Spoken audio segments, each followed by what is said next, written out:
Ya, mohon diperhatikan. Jadi kalau ayat 10-nya terpenuhi, kita sering selalu mohon ampun kepada Allah, menjaga diri dan keluarga dari dosa. Apa yang dia Allah? Yusiris sama alaikum bidroh. Allah akan menurunkan nikmat karunia hujan dari langit.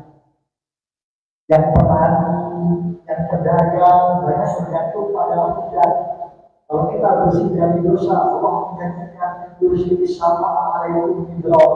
Apalagi rezeki itu, wa yumdidkum apa? Allah tambahkan bil amwal wal banin. Allah tambahkan harta. Allah tambahkan anak-anak. Jadi semua rezeki itu akan Allah buka.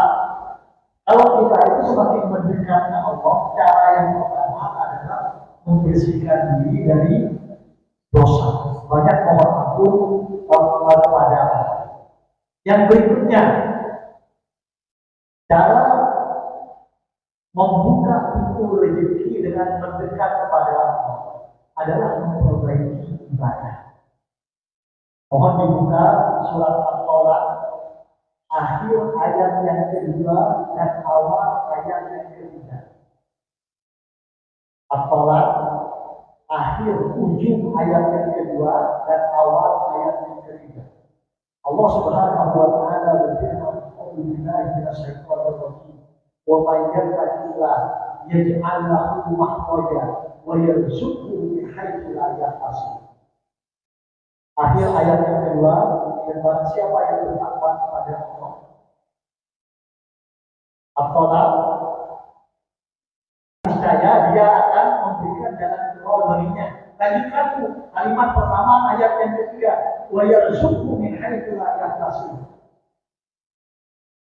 Dan Allah akan memberikan,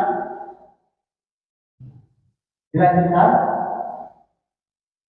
awal ayat yang ketiga, dan Allah akan dan dia memberikan rezeki dari arah tidak disangka-sangkanya.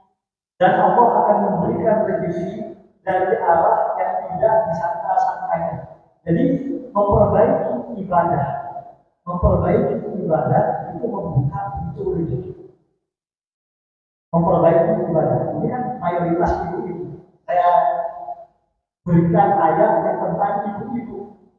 Mohon buka surat Al-Imran ayat 37 serta Ali Imran ayat 37. Jadi Allah Subhanahu wa taala itu dari setengah sampai akhir. Dari setengah sampai akhir Ali Imran ayat 37 Allah gambarkan. A'udzubillahi minasyaitonir rajim.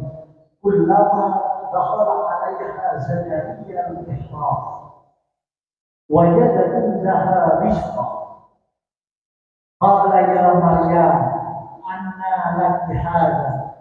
Qala huwa min indillah yarzuqu man yasha bighairi hisab. Sudah ketemu?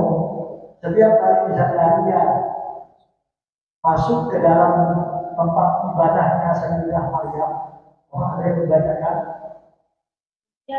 Jadi kita ini sebenarnya pintu pembuka rezeki yang paling utama itu mendekat. Semakin banyak kita mohon ampun kepada Allah, menjaga diri, membersihkan diri dari dosa, setelah itu memperbaiki ibadah, setelah itu yakin, ya Allah, rezeki itu kan darimu, tiap hari engkau sediakan rezeki yang halal. Dalam hadis itu, Rasulullah itu menggambarkan ini. Ma'ajibun fitolah. Rasulullah itu bersabda, di antara hambaku, kalau ada yang pernah menggoda, mencuri rezeki halal yang sudah Allah siapkan, tapi dengan cara yang haram, dengan cara yang dimurkai oleh Allah, maka dulu fitolah. Tolong diambil dia. Kalau dia jemput dengan cara yang haram, dia jemput dengan cara yang dimurkai oleh Allah saja, Allah masih ngasih.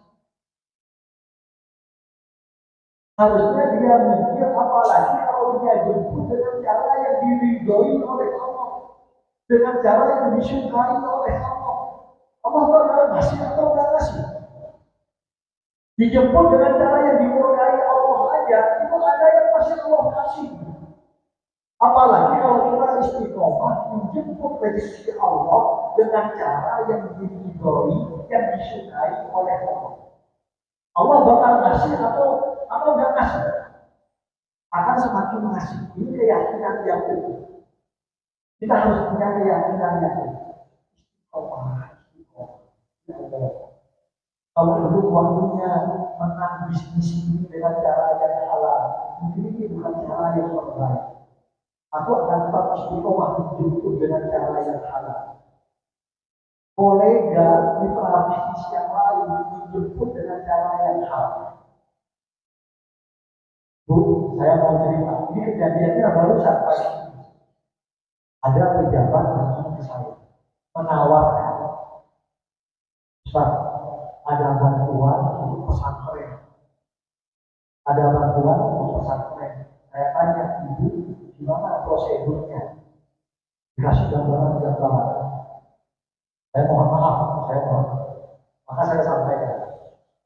Tapi mohon maaf, kalau ada yang syubhat, saya tidak mau.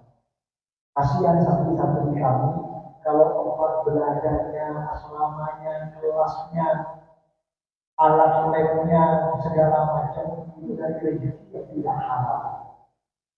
Kasihan ilmunya, tapi ilmunya tidak bermanfaat. Di mana Ustaz yang dimaksud dengan